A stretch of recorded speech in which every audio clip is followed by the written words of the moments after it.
Logical agro ज्ञान में आप सब दर्शकों का स्वागत है। दर्शकों, आपको आज मैं आलू खेती के विषय में बहुत ज्ञान देने वाला हूँ। ये आपने ये वीडियो अंतिम तक देख ली, जो देखेगा उसको आलू के विषय में सब कुछ ज्ञान मिलेगा। आपने हमारा चैनल अभी तक सब्सक्राइब नहीं किया है तो प्लीज़ सब्सक्राइब कीजिए, शेयर कीजिए, बेल घंटी दबाइए। क्या क्या करना है वो करिए, कमेंट भी लिखिए। आपको ये वीडियो देखने के बाद कौन ज्ञान आपको वहाँ पर कमी है वो भी आप लिख सकते हैं।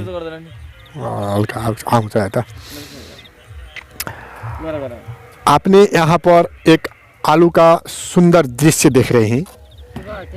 ये सुंदर दृश्य के अंदर बहुत सारे आलू फलते हैं और आलू अच्छा फलाने के लिए क्या क्या करना पड़ेगा आपको मैं आज भरपूर ज्ञान देने जा रहा हूँ।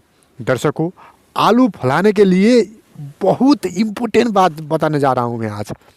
ऐसा बात बताने जा रहा हूँ, जब आप ये करेंगे आपका आलू बहुत फलेगा।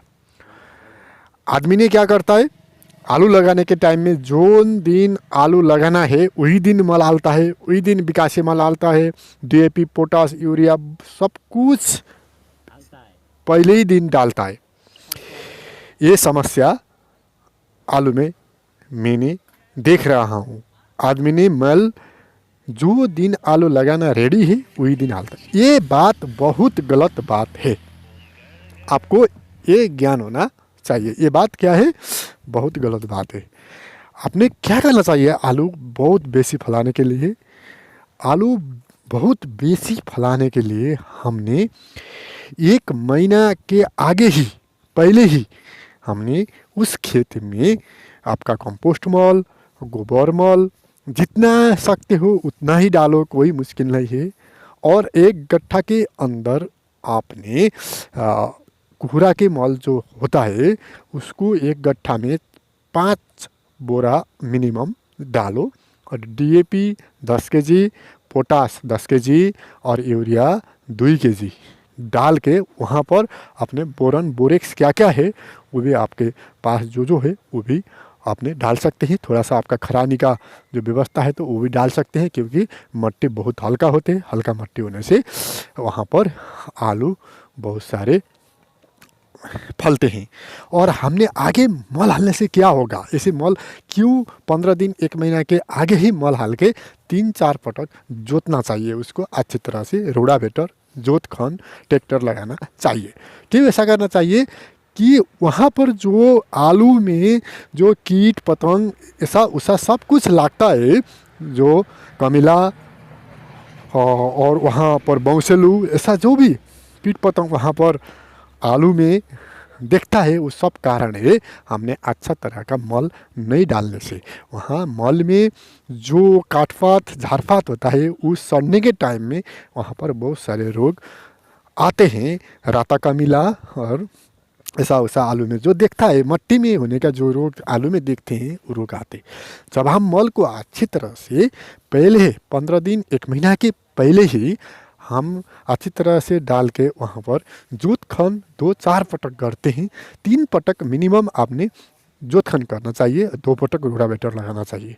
और ऐसे करने से हमारा मिट्टी तैयार होता है। और मिट्टी तैयार होने के बाद हमने अभी वहाँ पर आलू एक सही डिस्टेंस में लगाना चाहिए। आलू का डिस्टेंस क्या है, आपने नई गोड़ के नई अपने उकेरा नहीं लगाते हैं और नई गोड़ते हैं तो आपने 1-1 हाथ के डिस्टेंस में आलू लगाइए। और आपने उसको उकेरा लगाना है, गोड़ना है तो आपने 1 लाइन से 2 लाइन का दूरी, दूसरा लाइन का दूरी 2 हाथ का फर्क कीजिए और टॉपटेस। और आपको वहाँ पर एक आलू होता है बीज से उबारने वाला बीज, वो टमाटर का बीज जो होता है वैसे आलू का बीज होता है। और हमने उस आलू लगाने के टाइम में हमने बहुत फर्क दूरी में लगाना चाहिए और उसको मिट्टी से उसका जरा खनना नहीं चाहिए। हम क्या करना चाहिए, उसको मिट्टी से वहाँ पर उकेरा लगा के उसको ढाकना चाहिए।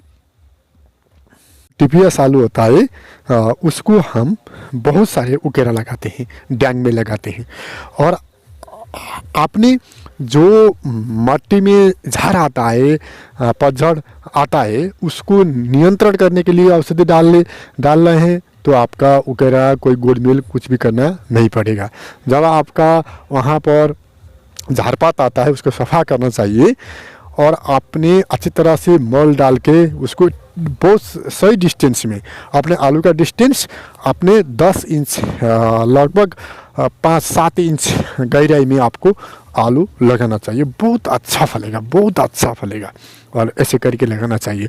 और अपने तराई क्षेत्र में जो शीत होता है, जो आपने जनवरी फरवरी अथवा पौष माघ, मंगसिर पौष माघ ये महीना में आपने कार्तिक मंगसिर में अपने आलू लगाते हैं, तो उस टाइम में तुषारा से आपका आलू में डड़ुआ रोग और शीत का लहर से आलू ख़त्म हो जाता है।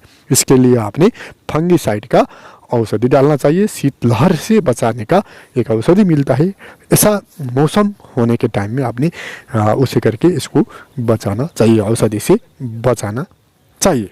बहुत महत्वपूर्ण बात है और ऐसे करके हम आलू को अच्छी तरह से सेव कर सकते हैं। हाँ, औषधि इसमें वो डालना चाहिए। आपको डिस्टेंस एक क्या करना चाहिए, एक बोर्ड से दूसरा बोर्ड का दूरी आपने 1 हाथ करना चाहिए, 18 इंच करना चाहिए।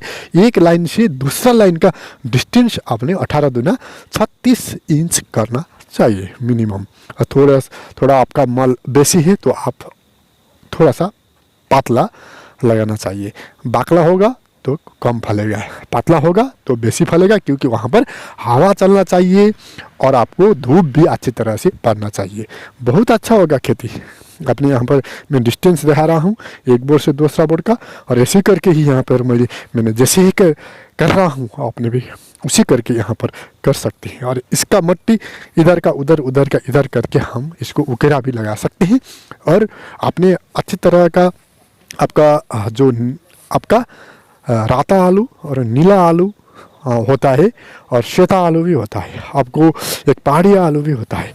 आपने अच्छी तरह से मल डाल लिया और जो नीला आलू होते हैं उसमें उकेरा लगाना नहीं पड़ेगा, राता आलू में भी उकेरा लगाना नहीं पड़ेगा। जो श्वेता आलू टीपीएस आलू होता है उसमें हम उकेरा देते हैं, और आलू में हमारा ज़रूरत नहीं है, क्योंकि वहाँ पर जो झाड़ झड़ैया आता है, पतझड़ आता है, उसको निवारण करने के लिए ही हमने आलू को वहाँ पर सफा करता है। आलू को सफाई होना चाहिए, थोड़ा सा हवा खेलना चाहिए, थोड़ा सा घाम का वातावरण भी होना चाहिए, और शीतलहर से बचाने के लिए आपने डूसी का औषधि अनिवार्य डालना चाहिए, तो आलू बहुत अच्छा फलेगा। मेन बात क्या है दर्शक बिन, आपने आलू लगाने के टाइम में अपने जो जगह का तैयारी होता है उसको 1 महीने आगे ही मल डाल के, सब कुछ मल डाल के तैयार कीजिए, और 1 महीने के बाद में अपने आलू खेती करिए, तो आपका आलू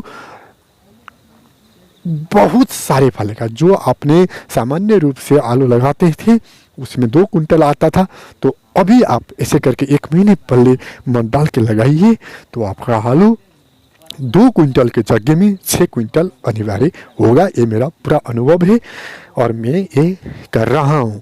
और हमने 1-1 बीघा में 2-2 बीघा में खेती करते हैं आलू का, बहुत अच्छा होता है। नेपाल के तराई चितौन जिला के आसपास मैंने कर रहा हूँ, और मैं पहाड़ में भी थोड़ा सा आलू खेती करता हूँ मौसम अनुसार। अभी तो आलू का रेट 100 से 110 तक हो गया, और अभी आलू का रेट 40-50 कभी भी नहीं घटने वाला है नेपाल, इंडिया, जहाँ भी हम आलू खेती करके सेल कर सकते हैं।